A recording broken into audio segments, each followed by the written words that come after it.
Karm Yog.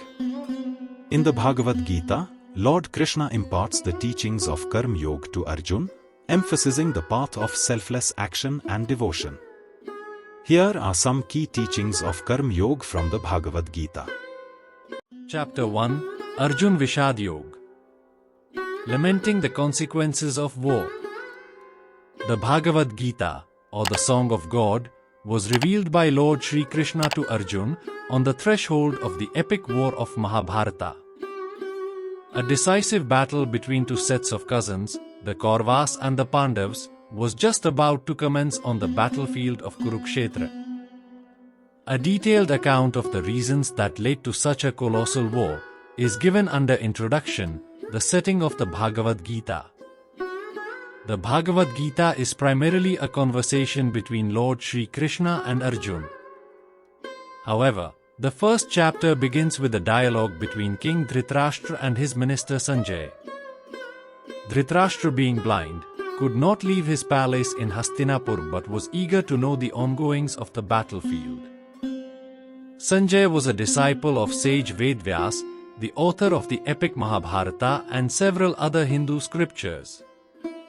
Sage Vedvyas possessed a mystic ability to see and hear events occurring in distant places. He had bestowed upon Sanjay the miraculous power of distant vision. Therefore, Sanjay could see and hear what transpired on the battleground of Kurukshetra and gave a first-hand account to King Dhritarashtra while still being in his palace. Dhritarashtra said, "O Sanjay, after gathering on the holy field of Kurukshetra and desiring to fight, what did my sons and the sons of Pandu do?" Sanjay said, on observing the Pandav army standing in military formation, King Duryodhan approached his teacher Dronacharya and said the following words. Duryodhan said, "Respected teacher, behold the mighty army of the sons of Pandu, so expertly arrayed for battle by your own gifted disciple, the son of Drupad. Behold, in their ranks are many powerful warriors like Yuyudhan, Virat, and Drupad, wielding mighty bows and equal in military prowess to Bhim and Arjun. There are also accomplished heroes like Drishtaketu, Chekita, the gallant king of Kashi, Purujit, Kuntibhoj, and Shaibya, all the best of men. In their ranks, they also have the courageous Yudhamanyu, the gallant Uttamoja, the son of Subhadra, and the sons of Draupadi, who are all great warrior chiefs. O best of Brahmans, hear too about the principal generals on our side, who are especially qualified to lead. These I now recount unto you. There are personalities like yourself, Bhishma, Karna, Kripa, Ashwathama, Vikarn, and Bhurishrava, who are ever victorious in battle. Also, there are many other heroic warriors, who are prepared to lay down their lives for my sake. They are all skilled in the art of warfare, and equipped with various kinds of weapons. The strength of our army is unlimited, and we are safely marshalled by Grandsire Bhishma, while the strength of the Pandav army, carefully marshalled by Bhim, is limited. Therefore, I call upon all the generals of the Kaurava army now to give full support to Grandsire Bhishma, even as you defend your respective strategic points." Then, the grand old man of the Kuru dynasty, the glorious patriarch Bhishma, roared like a lion and blew his conch shell very loudly, giving joy to Duryodhan. Thereafter, conches, kettle drums, bugles, trumpets, and horns suddenly blared forth, and their combined sound was overwhelming. Then, from amidst the Pandav army, seated in a glorious chariot drawn by white horses, Madhav and Arjun blew their divine conch shells. Rishikesh blew his conch shell, called Panchajanya, and Arjun blew the Devdutta. Bhim, the voracious eater and performer of Herculean tasks, blew his mighty conch, called Pondra. King Yudhishthir blew the Anantavijay, while Nakul and Sahdev blew the Sughosh and Manipushpak. The excellent archer and king of Kashi, the great warrior Shikandi, Drishtdyumna, Virat, and the invincible Satyaki, Drupad, the 5 sons of Draupadi, and the mighty armed Abhimanyu, son of Subhadra, all blew their respective conch shells, O ruler of the earth. The terrific sound thundered across the sky and the earth, and shattered the hearts of your sons, O Dhritarashtra. At that time, the son of Pandu, Arjun, who had the insignia of Hanuman on the flag of his chariot, took up his bow. Seeing your sons arrayed against him, O king, Arjun then spoke the following words to Sri Krishna. Arjun said, O infallible one, please take my chariot to the middle of both armies, so that I may look at the warriors arrayed for battle, whom I must fight in this great combat. I desire to see those who have come here to fight on the side of the evil-minded son of Dhritarashtra, wishing to please him. Sanjay said, O Dhritarashtra, having thus been addressed by Arjun, the conqueror of sleep, Sri Krishna then drew the magnificent chariot between the two armies. In the presence of Bhishma, Dronacharya, and all the other kings, Sri Krishna said, O Parth, behold these Kurus gathered here.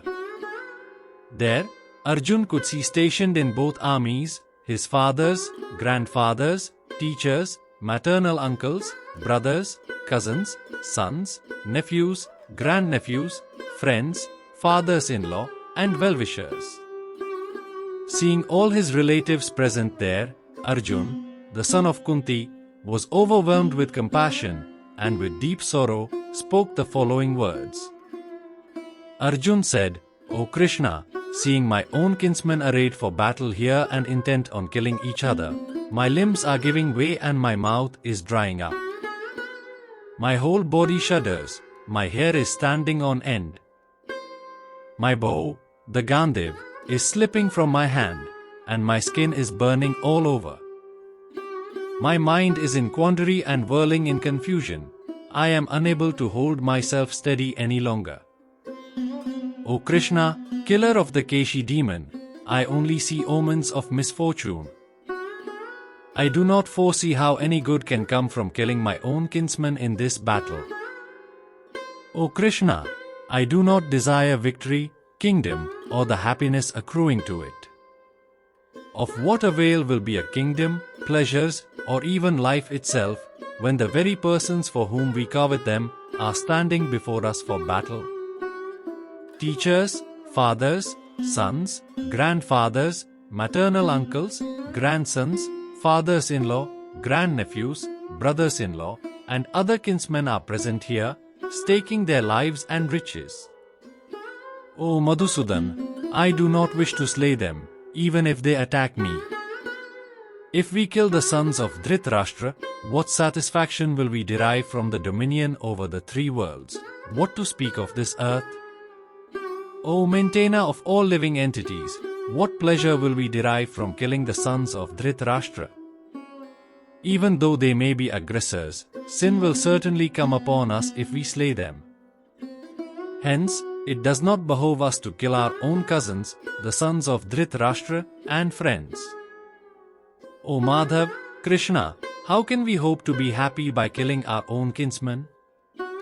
Their thoughts are overpowered by greed, and they see no wrong in annihilating their relatives or wreaking treachery upon friends. Yet, O Janardhan, Krishna, why should we, who can clearly see the crime in killing our kindred, not turn away from this sin? When a dynasty is destroyed, its traditions get vanquished, and the rest of the family becomes involved in irreligion. With the preponderance of vice, O Krishna, the women of the family become immoral, and from the immorality of women, O descendant of Vrishni, unwanted progeny are born. An increase in unwanted children results in hellish life both for the family and for those who destroy the family. Deprived of sacrificial offerings, the ancestors of such corrupt families also fall. Through the evil deeds of those who destroy the family tradition and thus give rise to unwanted progeny, a variety of social and family welfare activities are ruined. O Janardhan, Krishna, I have heard from the learned that those who destroy family traditions dwell in hell for an indefinite period of time. Alas! How strange it is that we have set our mind to perform this great sin with horrifying consequences. Driven by the desire for kingly pleasures, we are intent on killing our own kinsmen. It would be better if, with weapons in hand, the sons of Dhritarashtra kill me unarmed and unresisting on the battlefield. Sanjay said, speaking thus, Arjun cast aside his bow and arrows, and sunk into the seat of his chariot, his mind in distress and overwhelmed with grief.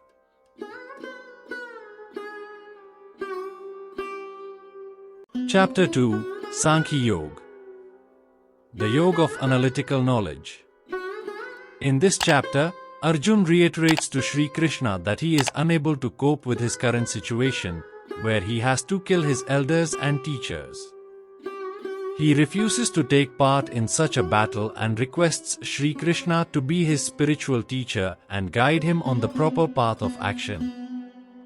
Then the Supreme Lord starts imparting divine knowledge to Arjun. He begins with the immortal nature of the soul, which is eternal and imperishable. Death only destroys the physical body, but the soul continues its journey. Just as a person discards his old clothes and adorns new ones, the soul keeps changing bodies from one lifetime to another. The Lord then reminds Arjun that his social responsibility as a warrior is to fight for upholding righteousness. He explains that performing one's social duty is a virtuous act that can take him to the celestial abodes, while dereliction only leads to infamy and humiliation. At first, Sri Krishna tries to motivate Arjun at a mundane level. Then he moves deeper and starts explaining to Arjun the science of work. He asks Arjun to perform his deeds without any attachment to their fruits. This science of working without desire for rewards is called the Yoga of the Intellect or Buddhi Yoga. He further advises that the intellect should be used to control the desire for rewards from work. By working with such intent, the bondage-creating karmas get transformed into bondage-breaking karmas, and a state beyond sorrows can be attained. Arjun is curious to know more about those who are situated in divine consciousness. Sri Krishna, therefore, describes how persons who have attained transcendence are free from attachment, fear, and anger. They are undisturbed and equipoised in every situation. With their senses subdued,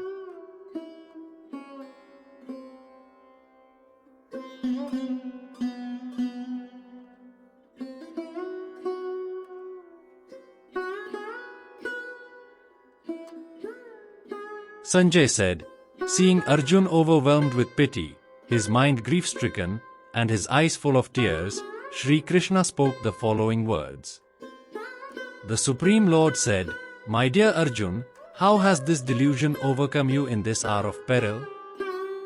It is not befitting an honorable person. It leads not to the higher abodes, but to disgrace. O Parth, it does not befit you to yield to this unmanliness. Give up such petty weakness of heart and arise, O vanquisher of enemies." Arjun said, "O Madhusudan, how can I shoot arrows in battle on men like Bhishma and Dronacharya, who are worthy of my worship, O destroyer of enemies? It would be better to live in this world by begging, than to enjoy life by killing these noble elders, who are my teachers. If we kill them, the wealth and pleasures we enjoy will be tainted with blood. We do not even know which result of this war is preferable for us, conquering them or being conquered by them. Even after killing them, we will not desire to live. Yet they have taken the side of the sons of Dhritarashtra, and now stand before us on the battlefield. I am confused about my duty, and am besieged with anxiety and faint-heartedness. I am your disciple, and am surrendered to you. Please instruct me for certain what is best for me. I can find no means of driving away this anguish that is drying up my senses. Even if I win a prosperous and unrivaled kingdom on the earth, or gain sovereignty like the celestial gods, I will be unable to dispel this grief. Sanjay said, having thus spoken, Gurkesh, that chastiser of enemies, addressed Rishikesh, Govind, I shall not fight, and became silent. O Dhritarashtra, thereafter, in the midst of both the armies, Sri Krishna smilingly spoke the following words to the grief-stricken Arjun. The Supreme Lord said, while you speak words of wisdom, you are mourning for that which is not worthy of grief. The wise lament neither for the living nor for the dead. Never was there a time when I did not exist, nor you, nor all these kings, nor in the future shall any of us cease to be. Just as the embodied soul continuously passes from childhood to youth to old age, similarly, at the time of death, the soul passes into another body. The wise are not deluded by this. O son of Kunti, the contact between the senses and the sense objects gives rise to fleeting perceptions of happiness and distress. These are non-permanent, and come and go like the winter and summer seasons. O descendant of Bharat, one must learn to tolerate them without being disturbed. O Arjun, noblest amongst men, that person who is not affected by happiness and distress, and remains steady in both, becomes eligible for liberation. Of the transient there is no endurance, and of the eternal there is no cessation. This has verily been observed and concluded by the seers of the truth, after studying the nature of both. That which pervades the entire body, know it to be indestructible. No one can cause the destruction of the imperishable soul. Only the material body is perishable. The embodied soul within is indestructible, immeasurable, and eternal. Therefore, fight, O descendant of Bharat. Neither of them is in knowledge, the one who thinks the soul can slay and the one who thinks the soul can be slain. For truly, the soul neither kills nor can it be killed. The soul is neither born, nor does it ever die, nor having once existed, does it ever cease to be. The soul is without birth, eternal, immortal, and ageless. It is not destroyed when the body is destroyed. O Parth, how can one who knows the soul to be imperishable, eternal, unborn, and immutable kill anyone or cause anyone to kill? As a person sheds worn-out garments and wears new ones, likewise, at the time of death, the soul casts off its worn-out body and enters a new one. Weapons cannot shred the soul, nor can fire burn it. Water cannot wet it, nor can the wine dry it. The soul is unbreakable and incombustible. It can neither be dampened nor dried. It is everlasting, in all places, unalterable, immutable, and primordial. The soul is spoken of as invisible, inconceivable, and unchangeable. Knowing this, you should not grieve for the body. If, however, you think that the self is subject to constant birth and death, O mighty armed Arjun, even then you should not grieve like this. Death is certain for one who has been born, and rebirth is inevitable for one who has died. Therefore, you should not lament over the inevitable. O scion of Bharat, all created beings are unmanifest before birth, manifest in life, and again unmanifest on death. So why grieve? Some see the soul as amazing, some describe it as amazing, and some hear of the soul as amazing, while others, even on hearing, cannot understand it at all. O Arjun, the soul that dwells within the body is immortal, therefore, you should not mourn for anyone. Besides, considering your duty as a warrior, you should not waver. Indeed, for a warrior, there is no better engagement than fighting for upholding of righteousness. O Parth, happy are the warriors to whom such opportunities to defend righteousness come unsought, opening for them the stairway to the celestial abodes. If, however, you refuse to fight this righteous war, abandoning your social duty and reputation, you will certainly incur sin. People will speak of you as a coward and a deserter. For a respectable person, infamy is worse than death. The great generals who hold you in high esteem will think that you fled from the battlefield out of fear, and thus will lose their respect for you. Your enemies will defame and humiliate you with unkind words, disparaging your might. Alas, what could be more painful than that? If you fight, you will either be slain on the battlefield and go to the celestial abodes, or you will gain victory and enjoy the kingdom on earth. Therefore arise with determination, O son of Kunti, and be prepared to fight. Fight for the sake of duty, treating alike happiness and distress, loss and gain, victory and defeat. Fulfilling your responsibility in this way, you will never incur sin. Hitherto, I have explained to you Sankhya Yoga, or analytic knowledge regarding the nature of the soul. Now listen, O Parth, as I reveal Buddhi Yoga, or the Yoga of intellect. When you work with such understanding, you will be freed from the bondage of karma. Working in this state of consciousness, there is no loss or adverse result, and even a little effort saves one from great danger. O descendant of the Kurus, the intellect of those who are on this path is resolute, and their aim is one-pointed. But the intellect of those who are irresolute is many-branched. Those with limited understanding get attracted to the flowery words of the Vedas, which advocate ostentatious rituals for elevation to the celestial abodes, and presume no higher principle is described in them. They glorify only those portions of the Vedas that please their senses, and perform pompous ritualistic ceremonies for attaining high birth, opulence, sensual enjoyment, and elevation to the heavenly planets. With their minds deeply attached to worldly pleasures and their intellects bewildered by such things, they are unable to possess the resolute determination for success on the path to God. The Vedas deal with the three modes of material nature, O Arjun. Rise above the three modes to a state of pure spiritual consciousness.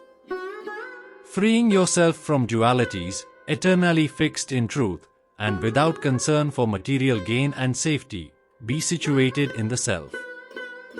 Whatever purpose is served by a small well of water is naturally served in all respects by a large lake. Similarly, one who realizes the absolute truth also fulfills the purpose of all the Vedas. You have a right to perform your prescribed duties, but you are not entitled to the fruits of your actions. Never consider yourself to be the cause of the results of your activities, nor be attached to inaction. Be steadfast in the performance of your duty, O Arjun, abandoning attachment to success and failure. Such equanimity is called Yoga. Seek refuge in divine knowledge and insight, O Arjun, and discard reward-seeking actions that are certainly inferior to works performed with the intellect established in divine knowledge. Miserly are those who seek to enjoy the fruits of their works. One who prudently practices the science of work without attachment can get rid of both good and bad reactions in this life itself. Therefore, strive for yoga, which is the art of working skillfully in proper consciousness. The wise endowed with equanimity of intellect abandon attachment to the fruits of actions, which bind one to the cycle of life and death. By working in such consciousness, they attain the state beyond all suffering. When your intellect crosses the quagmire of delusion, you will then acquire indifference to what has been heard and what is yet to be heard about enjoyments in this world and the next. When your intellect ceases to be allured by the fruitive sections of the Vedas and remains steadfast in divine consciousness, you will then attain the state of perfect yoga. Arjun said, O Keshav, what is the disposition of one who is situated in divine consciousness? How does an enlightened person talk? How does he sit? How does he walk? The Supreme Lord said, O Parth, When one discards all selfish desires and cravings of the senses that torment the mind, and becomes satisfied in the realization of the self, such a person is said to be transcendently situated. One whose mind remains undisturbed amidst misery, who does not crave for pleasure, and who is free from attachment, fear, and anger, is called a sage of steady wisdom.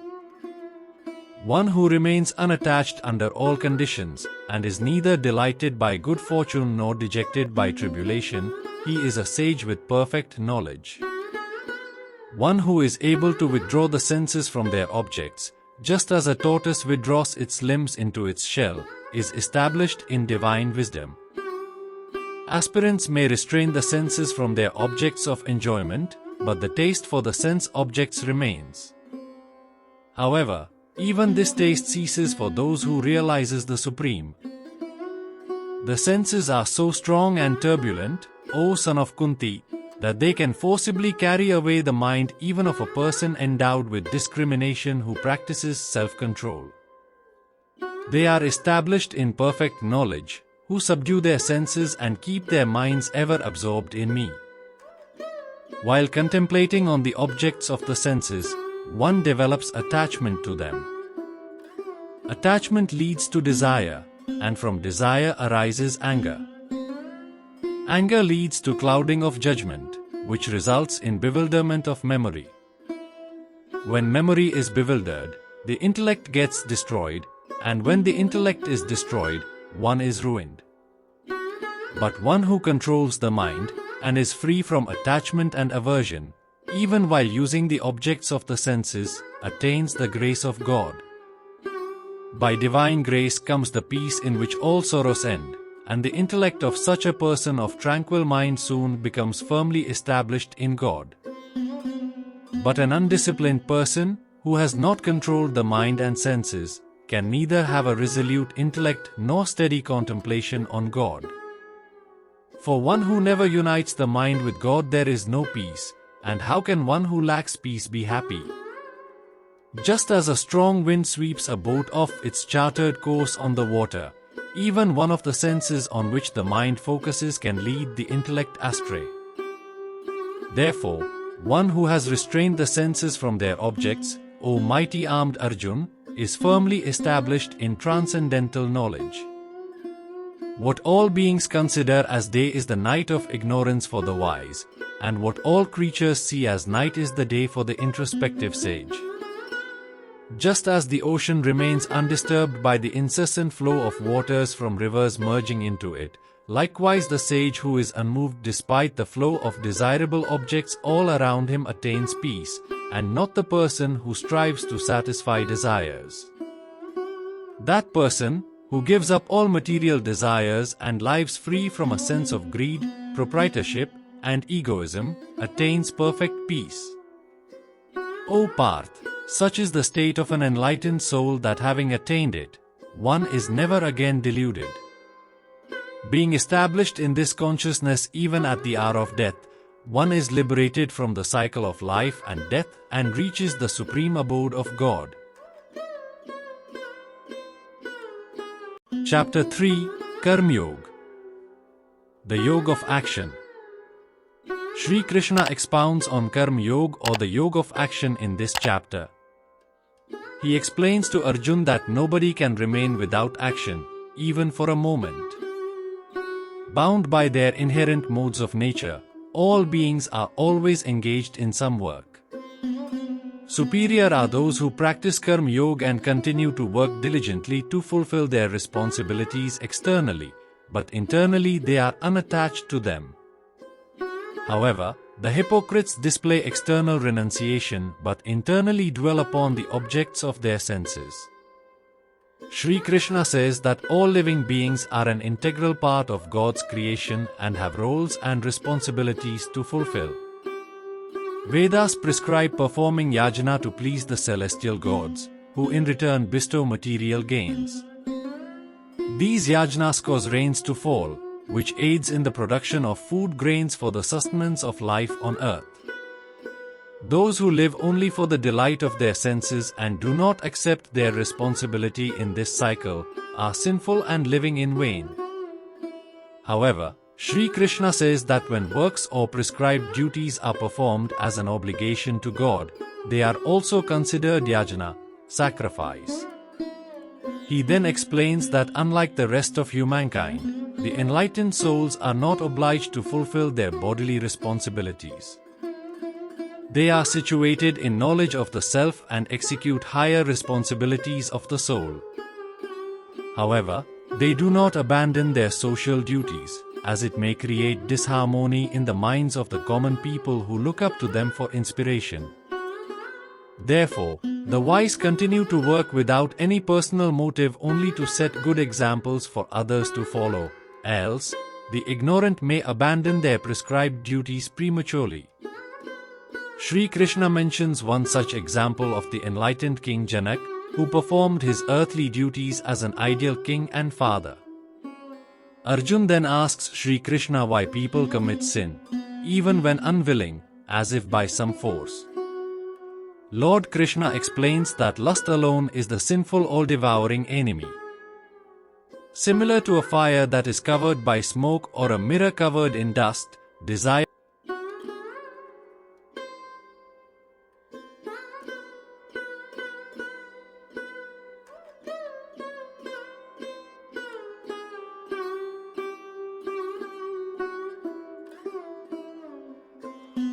Arjun said, "O Janardhan, if you consider knowledge superior to action, then why do you ask me to wage this terrible war? My intellect is bewildered by your ambiguous advice. Please tell me decisively the one path by which I may attain the highest good." The Lord said, "O sinless one, the two paths leading to enlightenment were previously explained by me, the path of knowledge, for those inclined toward contemplation, and the path of work for those inclined toward action. One cannot achieve freedom from karmic reactions by merely abstaining from work, nor can one attain perfection of knowledge by mere physical renunciation. There is no one who can remain without action even for a moment. Indeed, all beings are compelled to act by their qualities born of material nature, the three gunas. Those who restrain the external organs of action, while continuing to dwell on sense objects in the mind, certainly delude themselves and are to be called hypocrites. But those karm yogis who control their knowledge senses with the mind, O Arjun, and engage the working senses in working without attachment, are certainly superior. You should thus perform your prescribed Vedic duties, since action is superior to inaction. By ceasing activity, even your bodily maintenance will not be possible. Work must be done as a yajna to the Supreme Lord, otherwise, work causes bondage in this material world. Therefore, O son of Kunti, for the satisfaction of God, perform your prescribed duties, without being attached to the results. In the beginning of creation, Brahma created humankind along with duties, and said, "Prosper in the performance of these yajnas, sacrifices, for they shall bestow upon you all you wish to achieve. By your sacrifices, the celestial gods will be pleased, and by cooperation between humans and the celestial gods, great prosperity will reign for all. The celestial gods, being satisfied by the performance of sacrifice, will grant you all the desired necessities of life. But those who enjoy what is given to them, without making offerings in return, are verily thieves. The spiritually minded, who eat food that is first offered in sacrifice, are released from all kinds of sin. Others, who cook food for their own enjoyment, verily eat only sin. All living beings subsist on food, and food is produced by rains. Rains come from the performance of sacrifice, and sacrifice is produced by the performance of prescribed duties. The duties for human beings are described in the Vedas, and the Vedas are manifested by God Himself. Therefore, the all-pervading Lord is eternally present in acts of sacrifice. O Parth, those who do not accept their responsibility in the cycle of sacrifice established by the Vedas are sinful. They live only for the delight of their senses, indeed their lives are in vain. But those who rejoice in the self, who are illumined and fully satisfied in the self, for them, there is no duty. Such self-realized souls have nothing to gain or lose either in discharging or renouncing their duties. Nor do they need to depend on other living beings to fulfill their self-interest. Therefore, giving up attachment, perform actions as a matter of duty, because by working without being attached to the fruits, one attains the supreme. By performing their prescribed duties, King Janak and others attained perfection. You should also perform your duties to set an example for the good of the world. Whatever actions great persons perform, common people follow. Whatever standards they set, all the world pursues. There is no duty for me to do in all the three worlds, O Parth, nor do I have anything to gain or attain. Yet, I am engaged in prescribed duties. For if I did not carefully perform the prescribed duties, O Parth, all men would follow my path in all respects. If I ceased to perform prescribed actions, all these worlds would perish. I would be responsible for the pandemonium that would prevail and would thereby destroy the peace of the human race. As ignorant people perform their duties with attachment to the results, O scion of Bharat, so should the wise act without attachment, for the sake of leading people on the right path. The wise should not create discord in the intellects of ignorant people who are attached to fruitive actions by inducing them to stop work. Rather, by performing their duties in an enlightened manner, they should inspire the ignorant also to do their prescribed duties. All activities are carried out by the three modes of material nature. But in ignorance, the soul, deluded by false identification with the body, thinks of itself as the doer. O mighty-armed Arjun, illumined persons distinguish the soul as distinct from gunas and karmas. They perceive that it is only the guas, in the shape of the senses, mind, and others, that move among the gunas, in the shape of the objects of perception, and thus they do not get entangled in them. Those who are deluded by the operation of the gunas become attached to the results of their actions. But the wise who understand these truths should not unsettle such ignorant people who know very little. Performing all works as an offering unto me, constantly meditate on me as the Supreme. Become free from desire and selfishness, and with your mental grief departed, fight. Those who abide by these teachings of mine, with profound faith and free from envy, are released from the bondage of karma. But those who find faults with my teachings, being bereft of knowledge and devoid of discrimination, they disregard these principles and bring about their own ruin. Even wise people act according to their natures, for all living beings are propelled by their natural tendencies. What will one gain by repression? The senses naturally experience attachment and aversion to the sense objects, but do not be controlled by them, for they are failures and foes. It is far better to perform one's natural prescribed duty, though tinged with faults, than to perform another's prescribed duty, though perfectly. In fact, it is preferable to die in the discharge of one's duty, than to follow the path of another, which is fraught with danger. Arjuna asked, why is a person impelled to commit sinful acts, even unwillingly, as if by force, O descendant of Vrishni, Krishna? The Supreme Lord said, it is lust alone, which is born of contact with the mode of passion, and later transformed into anger. Know this as the sinful, all-devouring enemy in the world. Just as a fire is covered by smoke, a mirror is masked by dust, and an embryo is concealed by the womb, similarly one's knowledge gets shrouded by desire. The knowledge of even the most discerning gets covered by this perpetual enemy in the form of insatiable desire, which is never satisfied and burns like fire, O son of Kunti. The senses, mind, and intellect are said to be breeding grounds of desire. Through them, it clouds one's knowledge and deludes the embodied soul. Therefore, O best of the Bharatas, in the very beginning bring the senses under control and slay this enemy called desire, which is the embodiment of sin and destroys knowledge and realization. The senses are superior to the gross body, and superior to the senses is the mind. Beyond the mind is the intellect, and even beyond the intellect is the soul. Thus, knowing the soul to be superior to the material intellect, O mighty armed Arjun, subdue the lower self, senses, mind, and intellect by the higher self, strength of the soul, and kill this formidable enemy called lust. Chapter 4: Transcendental Knowledge. The Yoga of Knowledge and the Disciplines of Action.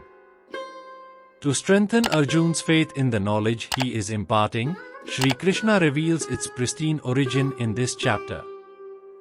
He says, Arjun, as you are my devotee and a dear friend, I am revealing this supreme science of yoga to you. It is the same eternal science that I taught to the sun god at the beginning of time. And in a continuous tradition, the same knowledge was passed to the saintly kings. Arjun wonders how someone who is almost his age could exist so many eons ago. He asks Sri Krishna, how is it possible that you gave this knowledge to the sun god and the others so many years back in time? Sri Krishna clarifies Arjun's doubts and discloses the divine mystery of his descension. He says that although God is unborn and eternal, it is to establish dharma, the path of righteousness, that he descends on this earth by his Yogmaya power. His birth and activities are divine and cannot get tainted by material imperfections. Once a devotee knows this secret and engages in devotion with great faith, he attains God and does not take birth in this world again. Then Sri Krishna goes back to Karm Yog, the subject from the previous chapter. He continues to explain the nature of work and its three principles: action, inaction, and forbidden action. He elaborates that the Karm Yogis, even while performing the most engaging task, are in the state of inaction and do not get entangled in the karmic reactions of such action. Knowing this, the ancient sages performed all their work as an act of sacrifice for the pleasure of God. They were not affected by happiness, distress, success, or failure. He explains that when sacrifice is suitably dedicated, performed with proper knowledge and pure sentiments, then its remnants become like nectar. And by partaking such nectar, the devotees are cleansed of all impurities. Even the biggest sinner can cross over the ocean of material miseries by boarding this boat of eternal knowledge. Sri Krishna says that such knowledge should be acquired only from a genuine spiritual master, who himself is God-realized. Being his guru, Sri Krishna instructs Arjun to cut apart all doubts that have arisen in his heart with this sword of knowledge. He asks Arjun to now get up and perform his duty as a warrior.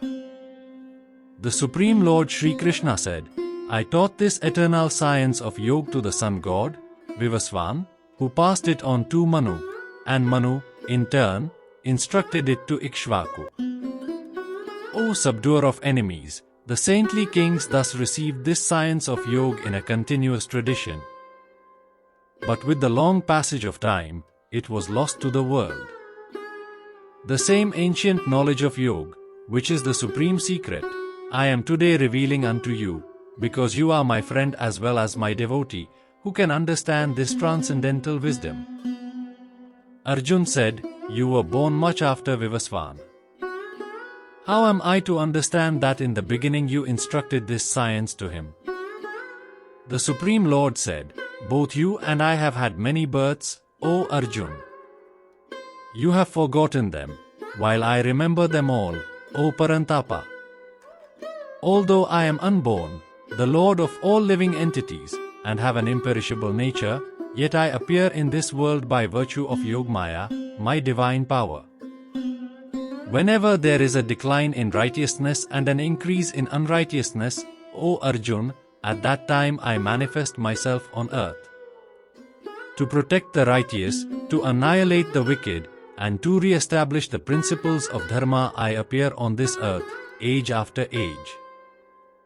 Those who understand the divine nature of my birth and activities, O Arjun, upon leaving the body, do not have to take birth again, but come to my eternal abode.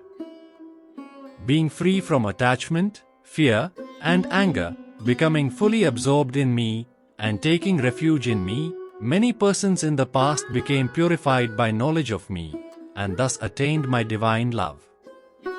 In whatever way people surrender unto me, I reciprocate accordingly. Everyone follows my path, knowingly or unknowingly, O son of Pritha. In this world, those desiring success in material activities worship the celestial gods, since material rewards manifest quickly. The 4 categories of occupations were created by me according to people's qualities and activities. Although I am the creator of this system, know me to be the non-doer and eternal. Activities do not taint me, nor do I desire the fruits of action. One who knows me in this way is never bound by the karmic reactions of work. Knowing this truth, even seekers of liberation in ancient times performed actions. Therefore, following the footsteps of those ancient sages, you too should perform your duty. What is action and what is inaction? Even the wise are confused in determining this. Now I shall explain to you the secret of action, by knowing which, you may free yourself from material bondage. You must understand the nature of all 3, recommended action, wrong action, and inaction. The truth about these is profound and difficult to understand. Those who see action in inaction and inaction in action are truly wise amongst humans. Although performing all kinds of actions, they are yogis and masters of all their actions. The enlightened sages call those persons wise, whose every action is free from the desire for material pleasures and who have burnt the reactions of work in the fire of divine knowledge. Such people, having given up attachment to the fruits of their actions, are always satisfied and not dependent on external things. Despite engaging in activities, they do not do anything at all. Free from expectations and the sense of ownership, with the mind and intellect fully controlled, they incur no sin even though performing actions by their body. Content with whatever gain comes of its own accord, and free from envy, they are beyond the dualities of life. Being equipoised in success and failure, they are not bound by their actions, even while performing all kinds of activities. They are released from the bondage of material attachments and their intellect is established in divine knowledge. Since they perform all actions as a sacrifice to God, they are freed from all karmic reactions. For those who are completely absorbed in God consciousness, the oblation is Brahman, the ladle with which it is offered is Brahman, the act of offering is Brahman, and the sacrificial fire is also Brahman. Such persons, who view everything as God, easily attain Him. Some yogis worship the celestial gods with material offerings unto them. Others worship perfectly who offer the self as sacrifice in the fire of the Supreme Truth. Others offer hearing and other senses in the sacrificial fire of restraint. Still others offer sound and other objects of the senses as sacrifice in the fire of the senses. Some, inspired by knowledge, offer the functions of all their senses and their life energy in the fire of the controlled mind. Some offer their wealth as sacrifice, while others offer severe austerities as sacrifice. Some practice the eightfold path of yogic practices, and yet others study the scriptures and cultivate knowledge as sacrifice, while observing strict vows. Still others offer as sacrifice the outgoing breath in the incoming breath, while some offer the incoming breath into the outgoing breath. Some arduously practice pram and restrain the incoming and outgoing breaths, purely absorbed in the regulation of the life energy. Yet others curtail their food intake and offer the breath into the life energy as sacrifice. All these knowers of sacrifice are cleansed of their impurities as a result of such performances. Those who know the secret of sacrifice, and engaging in it, partake of its remnants that are like nectar, advance toward the absolute truth. O best of the Kurus, those who perform no sacrifice find no happiness either in this world or the next. All these different kinds of sacrifice have been described in the Vedas. Know them as originating from different types of work. This understanding cuts the knots of material bondage. O subduer of enemies, sacrifice performed in knowledge is superior to any mechanical material sacrifice. After all, O Parth, all sacrifices of work culminate in knowledge. Learn the truth by approaching a spiritual master. Inquire from him with reverence and render service unto him.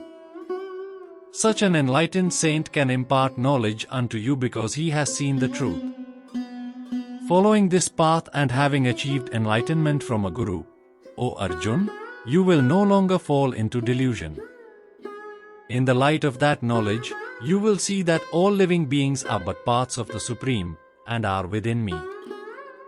Even those who are considered the most immoral of all sinners can cross over this ocean of material existence by seating themselves in the boat of divine knowledge.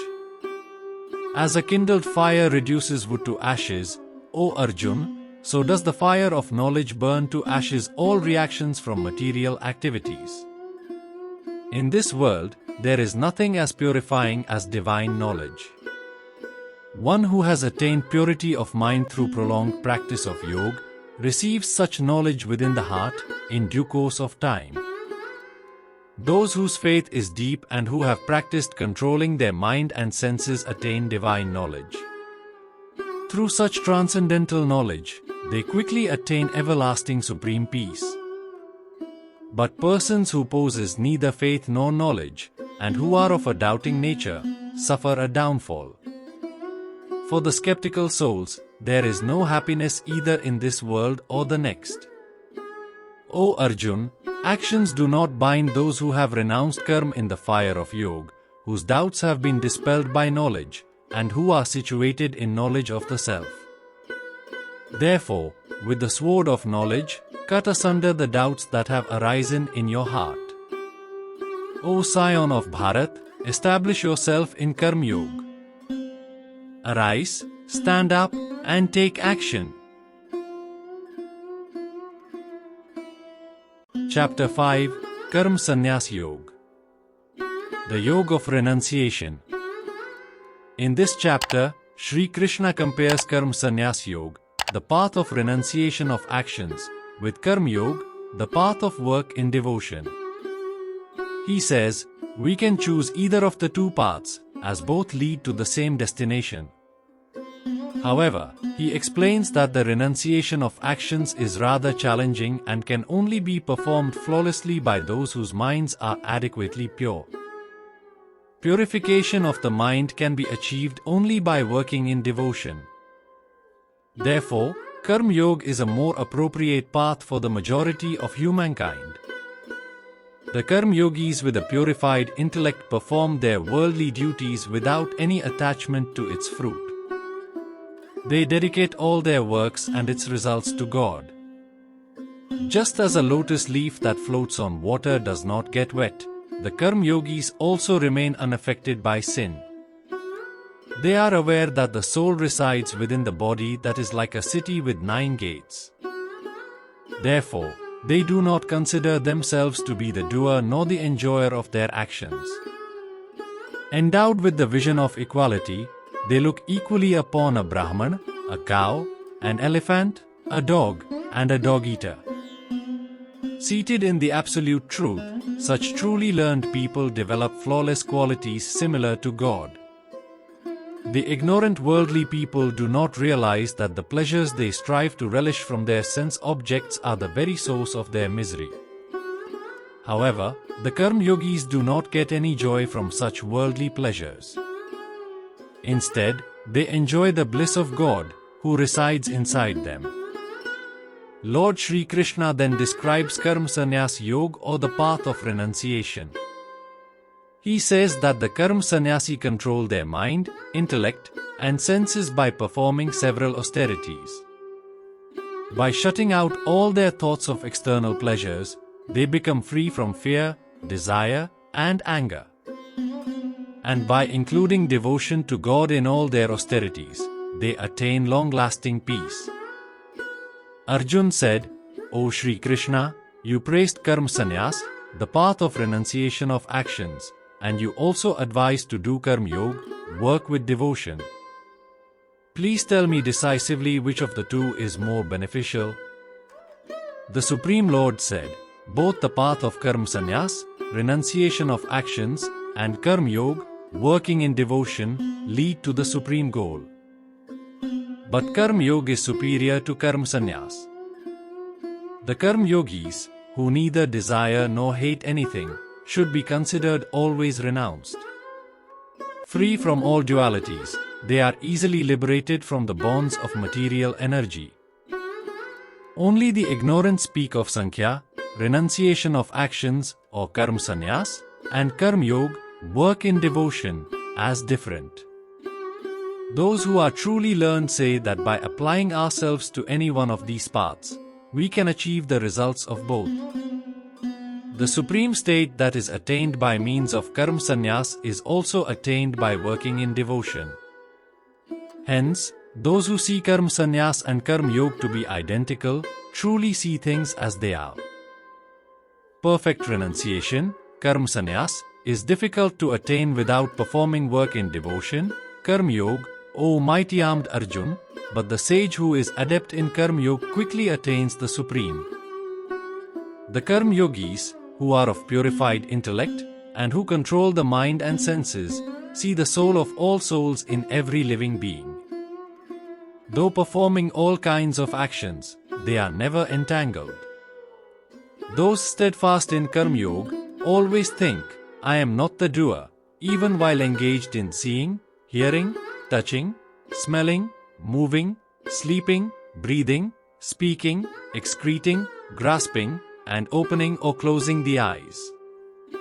With the light of divine knowledge, they see that it is only the material senses that are moving amongst their objects. Those who dedicate their actions to God, abandoning all attachment, remain untouched by sin, just as a lotus leaf is untouched by water. The yogis, while giving up attachment, perform actions with their body, senses, mind, and intellect, only for the purpose of self-purification. Offering the results of all activities to God, the Karm Yogis attain everlasting peace. Whereas those who, being impelled by their desires, work with a selfish motive become entangled because they are attached to the fruits of their actions. The embodied beings who are self-controlled and detached reside happily in the city of 9 gates, free from thoughts that they are the doers or the cause of anything. Neither the sense of doership nor the nature of actions comes from God, nor does He create the fruits of actions. All this is enacted by the modes of material nature, GUAS. The omnipresent God does not involve Himself in the sinful or virtuous deeds of anyone. The living entities are deluded because their inner knowledge is covered by ignorance. But for those whose ignorance is destroyed by divine knowledge, the Supreme Entity is revealed, just as the sun illumines everything when it rises. Those whose intellect is fixed in God, who are completely absorbed in God, with firm faith in Him as the supreme goal, such persons quickly reach the state from which there is no return, their sins having been dispelled by the light of knowledge. The truly learned, with the eyes of divine knowledge, see with equal vision a Brahman, a cow, an elephant, a dog, and a dog-eater. Those whose minds are established in equality of vision conquer the cycle of birth and death in this very life. They possess the flawless qualities of God and are therefore seated in the absolute truth. Established in God, having a firm understanding of divine knowledge and not hampered by delusion, they neither rejoice in getting something pleasant nor grieve on experiencing the unpleasant. Those who are not attached to external sense pleasures realize divine bliss in the self. Being united with God through yoga, they experience unending happiness. Content with whatever gain comes of its own accord, and free from envy, they are beyond the dualities of life. Being equipoised in success and failure, they are not bound by their actions, even while performing all kinds of activities. They are released from the bondage of material attachments and their intellect is established in divine knowledge. Since they perform all actions as a sacrifice to God, they are freed from all karmic reactions. The pleasures that arise from contact with the sense objects, though appearing as enjoyable to worldly-minded people, are verily a source of misery. O son of Kunti, such pleasures have a beginning and an end, so the wise do not delight in them. Yogis, who before giving up the body are able to check the forces of desire and anger, and they alone are happy. Those who are happy within themselves, enjoying the delight of God within, and are illumined by the inner light, such yogis are united with the Lord and are liberated from material existence. Those holy persons, whose sins have been purged, whose doubts are annihilated, whose minds are disciplined, and who are devoted to the welfare of all beings, attain God and are liberated from material existence. For those sannyasi, who have broken out of anger and lust through constant effort, who have subdued their mind, and are self-realized, liberation from material existence is both here and hereafter. Shutting out all thoughts of external enjoyment, with the gaze fixed on the space between the eyebrows, equalizing the flow of the incoming and outgoing breath in the nostrils, and thus controlling the senses, mind, and intellect, the sage who becomes free from desire and fear always lives in freedom. Having realized me as the enjoyer of all sacrifices and austerities, the Supreme Lord of all the worlds and the selfless friend of all living beings, my devotee attains peace. Chapter 6, Dhyan Yog, the Yoga of Meditation. Shri Krishna continues the comparative evaluation between Karm Yog, the practice of spirituality while performing worldly duties, and Karm Sannyas, the practice of spirituality in a renounced state, in this chapter. He reiterates that Karm Yog is a more practicable path than Karm Sannyas. When work is done with devotion, it purifies the mind and enhances the spiritual realization. The mind then becomes tranquil, and meditation becomes the primary means of elevation. The yogis strive to conquer the mind through meditation because, while a trained mind is the best friend, an untrained mind can be the worst enemy for a spiritual aspirant. Shri Krishna cautions Arjuna that by merely engaging in severe austerities, one cannot progress on the spiritual path. Therefore, moderation must be maintained, even in basic necessities like food, sleep, work, recreation, etc. Shri Krishna then explains Yoga Sadhana or the spiritual practice for uniting the mind with God. He says, similar to a lamp that does not flicker in a windless place, a sadhak should practice keeping his mind steady in meditation. He agrees that it is difficult to restrain the mind, but it can be controlled by practice and detachment. Therefore, whenever it wanders away, one needs to bring it back and continue to focus on God. Then the mind gets purified and is established in transcendence or samadhi, which is a joyous state where one experiences infinite divine bliss. Arjuna asks what happens to those spiritual aspirants who begin their journey, but due to an unsteady mind, they are unable to reach their goal. Sri Krishna reassures him that those who strive for God realization are able to overcome evil. God keeps an account of all our accumulated spiritual merits from past lives and reawakens their wisdom in future births. In this way, they can continue their journey from where they had left off. And with the help of their accrued merits from previous lives, in their present life, the yogis fast track towards God. The Lord then concludes this chapter with a declaration that the yogi, who strives to unite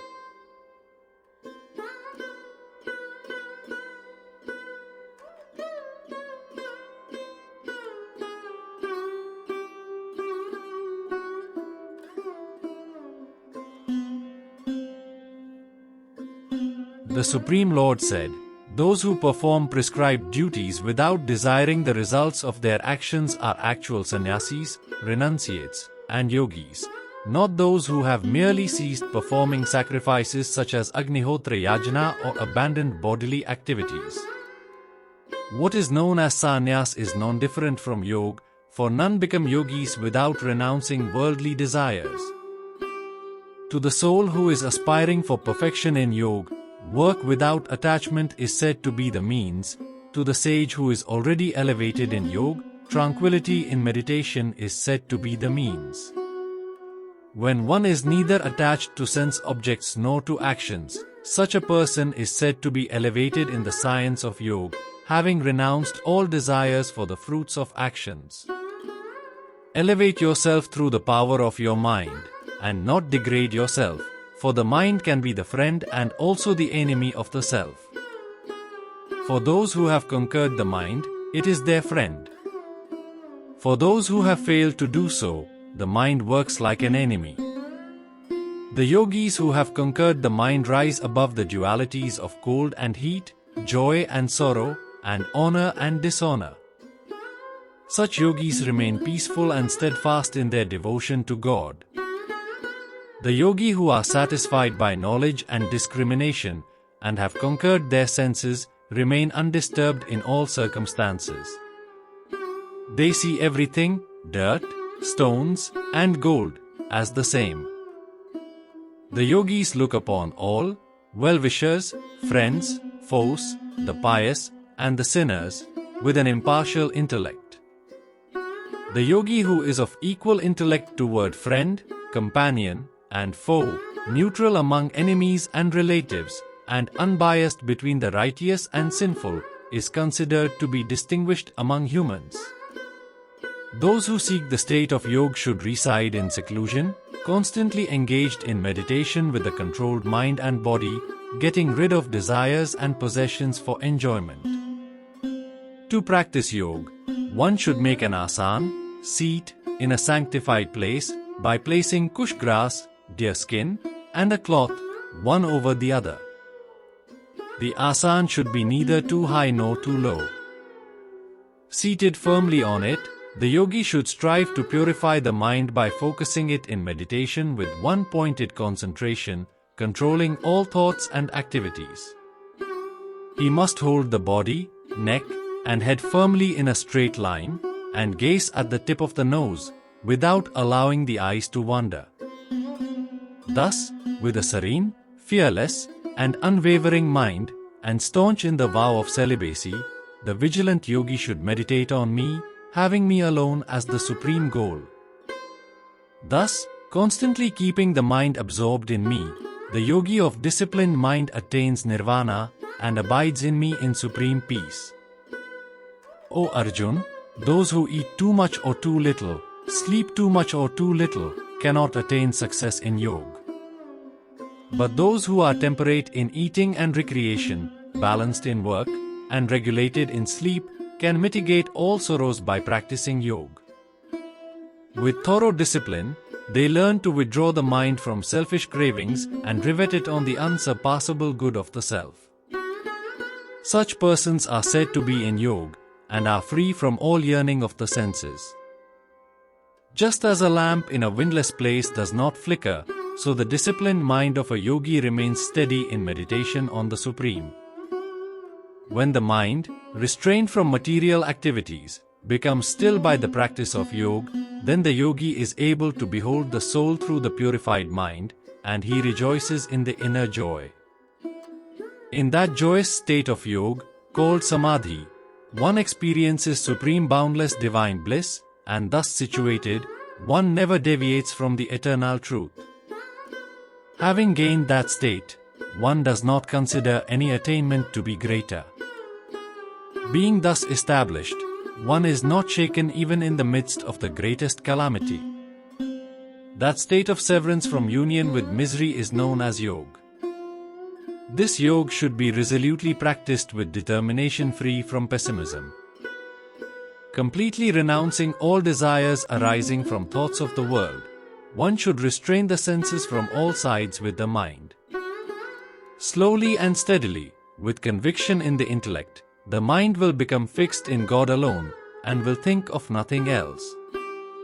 Whenever and wherever the restless and unsteady mind wanders, one should bring it back and continually focus it on God. Great transcendental happiness comes to the yogi whose mind is calm, whose passions are subdued, who is without sin, and who sees everything in connection with God. The self-controlled yogi, thus uniting the self with God, becomes free from material contamination, and being in constant touch with the Supreme, achieves the highest state of perfect happiness. The true yogis, uniting their consciousness with God, see with equal eye all living beings in God and God in all living beings. For those who see me everywhere and see all things in me, I am never lost, nor are they ever lost to me. The yogi who is established in union with me, and worships me as the Supreme Soul residing in all beings, dwells only in me, though engaged in all kinds of activities. I regard them to be perfect yogis who see the true equality of all living beings and respond to the joys and sorrows of others as if they were their own. Arjun said, "The system of yoga that you have described, O Madhusudan, appears impractical and unattainable to me, due to the restless mind. The mind is very restless, turbulent, strong and obstinate, O Krishna. It appears to me that it is more difficult to control than the wind." Lord Krishna said, "O mighty armed son of Kunti, what you say is correct, the mind is indeed very difficult to restrain. But by practice and detachment, it can be controlled. Yoga is difficult to attain for one whose mind is unbridled. However, those who have learned to control the mind, and who strive earnestly by proper means, can attain perfection in yoga. This is my opinion." Arjun said, "What is the fate of the unsuccessful yogi who begins the path with faith, but who does not endeavor sufficiently due to an unsteady mind and is unable to reach the goal of yoga in this life? Does not such a person who deviates from yoga get deprived of both material and spiritual success, O mighty armed Krishna, and perish like a broken cloud with no position in either sphere? O Krishna, please dispel this doubt of mine completely, for who other than you can do so?" The Supreme Lord said, "O Parth, one who engages on the spiritual path does not meet with destruction either in this world or the world to come. My dear friend, one who strives for God realization is never overcome by evil. The unsuccessful yogis, upon death, go to the abodes of the virtuous. After dwelling there for many ages, they are again reborn in the earth plane, into a family of pious and prosperous people. Else, if they had developed dispassion due to long practice of yoga, they are born into a family endowed with divine wisdom. Such a birth is very difficult to attain in this world. On taking such a birth, O descendant of Kurus, they reawaken the wisdom of their previous lives, and strive even harder toward perfection in yoga. Indeed, they feel drawn toward God, even against their will, on the strength of their past discipline. Such seekers naturally rise above the ritualistic principles of the scriptures. With the accumulated merits of many past births, when these yogis engage in sincere endeavors to make further progress, they become purified from material desires and attain perfection in this life itself. A yogi is superior to the tapasvi, ascetic, superior to the jnani, a person of learning, and even superior to the karmi, ritualistic performer. Therefore, O Arjun, strive to be a yogi. Of all yogis, those whose minds are always absorbed in me, and who engage in devotion to me with great faith, them I consider to be the highest of all.